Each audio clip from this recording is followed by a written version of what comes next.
Police दिखाई दे रही थी, वो पुलिस है कहाँ? वो बाहर है। नहीं नहीं, मतलब ये जिसने भी भेजा है, आप सोचिए कि वो पुलिस सड़क पर खड़ी है, मेन रोड पर, और सर ये देखिए, और यहाँ ग्राउंड पर ये हो रहा है। बड़े हाईली प्रोटेक्टेड, मुझे तो लग रहा है शीशे विशे भी कुछ बुलेट प्रूफ है, स्पेशल टाइप के, यस, शीशे टूट भी नहीं रहे इनसे। यस, नहीं टूटेंगे भाई। मालूम है पाकिस्तान में आप रह रहे हो, पाकिस्तान में आपको फुल प्रूफ सिक्योरिटी सेफ्टी रखनी पड़ेगी। और ये तो आज संडे है, इसलिए आप देख रहे हैं कि अंदर लोग नहीं हैं। आज संडे वाला जो बेनिफिट है ना, जो हम बोल रहे थे कि वहाँ अदरवाइज ये वाली वो जनता है जो जनता इस काउंसलेट के एम्प्लॉयज़ को शायद मार देती, जला देती, पता नहीं क्या कर देती। बट ज़्यादा बड़ी बात ये होगी कि वो पुलिस कर क्या रही है। ये जो दिख रही है पुलिस, ये किससे भिड़ रही है, कहाँ दिख रहा है? मुझे तो लग रहा है ये पुलिस इनको प्रोटेक्ट कर रही है कि कहीं कोई और इनका आके रोक ना दे। जैसा आग लगा दी है, देखिए आग लगा दी है अमेरिकी काउंसलेट में कराची में। आग लगाने की तस्वीर इस वक्त आपको दिखाई दे रही है। ये अमेरिका की जनता ये पूरी तरीके से ट्रंप के खिलाफ नाराजगी जाहिर कर रही है अपनी। वो पाकिस्तान जिसके फील्ड मार्शल की और प्रधानमंत्री की भी कल ही तो तारीफ की है ट्रंप ने कि अफगानिस्तान की लड़ाई में इनका किरदार बड़ा अच्छा है। कुछ ऑडियो भी, आवाज भी इसमें सुनाई दे रही है, अगर थोड़ा आवाज बढ़ा दें। अगर ने कराची को आग लगा दिया है, अल्हम्दुलिल्लाह रहबर पर हमले का बदला लिया जा रहा है। अमेरिकी कौंसल खाने को आग लगा दिया है, अमेरिकी कौंसल खाने कराची को आग लगा दिया है, अल्हम्दुलिल्लाह रहबर पर हमले का बदला लिया जा रहा है, अल्हम्दुलिल्लाह रहबर पर हमले का बदला लिया जा रहा है। अमेरिकी कौंसल खाने को आग लगा दिया है, अमेरिकी कौंसल खाने कराची को आग लगा दिया है, अल्हम्दुलिल्लाह रहबर पर हमले का बदला लिया जा रहा है। अमेरिकी कौंसल खाने को अमेरिकी कौंसलेट पर आग लगा दी गई है, रहबर पर हमले का बदला लिया जा रहा है। रहबर मतलब लीडर, नेता, हमारे नेता, उन पर हमले का बदला लिया जा रहा है। ये शिया समुदाय है पाकिस्तान के कराची में, अमेरिकी कौंसलेट में दाखिल होकर आग लगा दी है। ऊपर अमेरिका का झंडा अभी भी आपको लगा हुआ दिखाई दे रहा होगा। बहुत बड़ी बात है ये कि अमेरिका के कौंसलेट, एम्बेसी बहुत वेल प्रोटेक्टेड होते हैं दुनिया भर में, हर जगह। पाकिस्तान जैसे देश में तो बहुत ज्यादा, क्योंकि धार्मिक कट्टरता बहुत है, अमेरिका के लिए नफरत बहुत है, उसके बावजूद ये लोग दाखिल हो पाए अंदर, और पूरी भीड़ है, पूरी जमात है। आप देखिए, ये अपने आप में बहुत बड़ी घटना है ये। अब सवाल ये है कि क्या ये केवल एक जगह हमें देखने को मिलेगा? ऐसे प्रयास तो दुनिया भर में मुझे लगता है कई जगह होंगे। देखिए, एक चीज मैं यहाँ ऐड करना चाहता हूँ, जो भी पर्शियन गल्फ स्टेट्स है, आपका बहरीन में 60% शिया है। सऊदी अरब में जो अलासा प्रोविंस है, ईस्टर्न प्रोविंस, वो ऑयल बेल्ट रीजन है, वह 15% शिया है। कुवैत में 15% शिया है। और ये सारे जो शियाइट बेल्ट है बहुत ही डेंजरस वे में मूवमेंट कर सकते हैं। इससे और एक जोड़ना चाहता हूँ कि ये पूरा एंटायर रीजन ऑयल एंड आपका गैस रीजन है।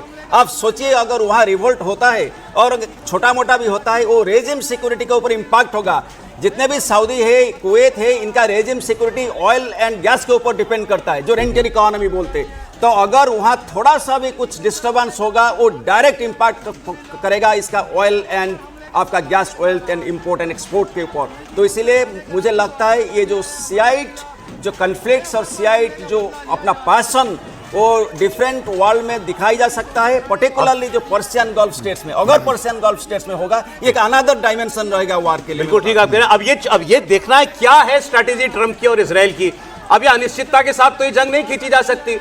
ईरान के पास कितनी ताकत बची है अभी ये भी नहीं कहा जा सकता, लेकिन 2 दिन, 4 दिन, हफ्ता, महीना, कितने महीने तक ये जंग खिंच सकती है। ट्रंप को जल्द से जल्द इस जंग को अपने अंजाम तक पहुंचाना पड़ेगा, नहीं तो पूरी दुनिया पर इसका असर पड़ेगा। स्ट्रेट ऑफ हॉर्मुज, ये 20% तेल और गैस दुनिया का वहां से निकलता है। क्या होगा? अभी $72-73 पर पहुंच गया क्रूड ऑयल। इसके बाद भी देखिए, इतना भी नहीं, जो मेडिटेरियन सी, रेड सी है, उसमें आपका 20% ग्लोबल ट्रेड है, Europe, Africa and Asia connectivity, और वहां हौती बैठे। इसके बाद में वहां जो आपका सबमराइन केबल से 80% इंफॉर्मेशन ट्रैफिक वही रूट से आता है, वो भी अफेक्ट होगा। आप सोचिए, आज यहाँ जो बात करते हैं उसका क्या इंपैक्ट पड़ेगा। अब देखिए, मैं जो आपको बता रहा था, एक एनालिस्ट लिख रहे हैं, कैसे करेगा अमेरिका सत्ता परिवर्तन, कैसे करेगा? इराक में गया था तो फौज भेजनी पड़ी थी, यहां तो फौज भेजी नहीं है, ना भेज सकता है। केवल बम गिरा के सत्ता परिवर्तन क्या वो कर पाएगा? और इराक को उसने एनार्की में छोड़ दिया, लिबिया को एनार्की में छोड़ दिया गद्दाफी को मार करके। ऐसा ही अफगानिस्तान में हुआ है। अब वो ईरान में रिजीम चेंज कैसे करेगा? ट्रंप की क्या सारी उम्मीद इस पर टिकी हुई है कि मैं तो बम मार रहा हूं, मैं इनकी लीडरशिप को खत्म कर रहा हूं, अब जनता निकल आए? और पुलिस जनता का साथ दे दे। ऐसे होता है क्या सर? नहीं, ऐसे नहीं होता। स्टैंड ऑफ अटैक से रिजीम चेंज नहीं होता है।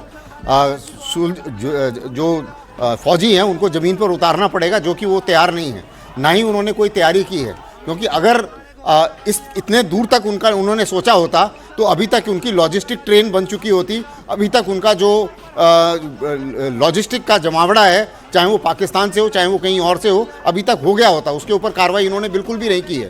तो ये इतनी तैयारी नहीं है इनकी कि एक ग्राउंड ऑपरेशन किया जाए। सिर्फ ये लोग सोच रहे हैं कि शायद ये स्टैंड ऑफ अटैक से ही ये लोग दब जाएंगे, लेकिन ऐसा होने वाला नहीं है। देखिए नेतन्याहू ने इस पे क्या बोला सर? उन्होंने कहा आने वाले दिनों में हम हजारों टारगेट्स पर हमले करेंगे, हजारों टारगेट्स पर हमले करेंगे, और हम ऐसे कंडीशंस बना देंगे कि बहादुर ईरानी लोग खुद को आजाद कर पाएं। आपका मोमेंट आने वाला है, सड़कों पर उतरिए और इस रिजीम को उखाड़ फेंकिए। वो भी अपील वो ईरान की जनता से ही कर रहे हैं। हाँ, ये इंफॉर्मेशन वॉरफेयर, साइकोलॉजिकल वॉरफेयर का हिस्सा है ये, कि उनकी जनता को इस तरीके से बताओ। लेकिन उनकी जो ये कैलकुलेशन है, इस कैलकुलेशन में मैंने जैसे बताया कि एक गलती तो ये है, उन्होंने जो ये शिया रिएक्शन है जिसके बारे में हम लोग अभी बात कर रहे थे, इसको कैलकुलेट नहीं किया, नंबर 1। नंबर 2, उन्होंने ये कैलकुलेट नहीं किया है कि उनकी तरफ नफरत जो खुमैनी से नाराजगी थी उससे कहीं ज़्यादा है। इसलिए ये जो उनका कार्ड है ये काम नहीं करेगा वहाँ पर। नहीं सर, लेकिन लाखों लोग सड़कों पे तो थे ना? हाँ, लाखों लोग सड़कों पे थे, लेकिन लाखों लोग सड़कों पे जिस कारण से थे, इकोनॉमिक कारण से थे, लेकिन उसके बाद में वही लोग जो हैं उनका गुस्सा इजराइल और ईरान तो जावेद शाह के नारे लगा रहे थे कि हमको हमारा शाह चाहिए। नहीं, शाह वो नहीं थे। वो आप ये देखिए कि जो इंफॉर्मेशन वॉरफेयर में आप जो इमेज देखते हो, वो इमेज अमेरिका से आ रही है, वेस्टर्न मीडिया से आ रही है। कुछ और वो सच्चाई नहीं है। कुछ और मुश्किल से 15% लोग थे जो उसके शाह के हक में थे, जो मतलब एक्चुअली रिजीम चेंज चाहते। हाँ, जो एक्चुअल रिजीम 15%। हाँ, उससे ज्यादा नहीं, उससे ज्यादा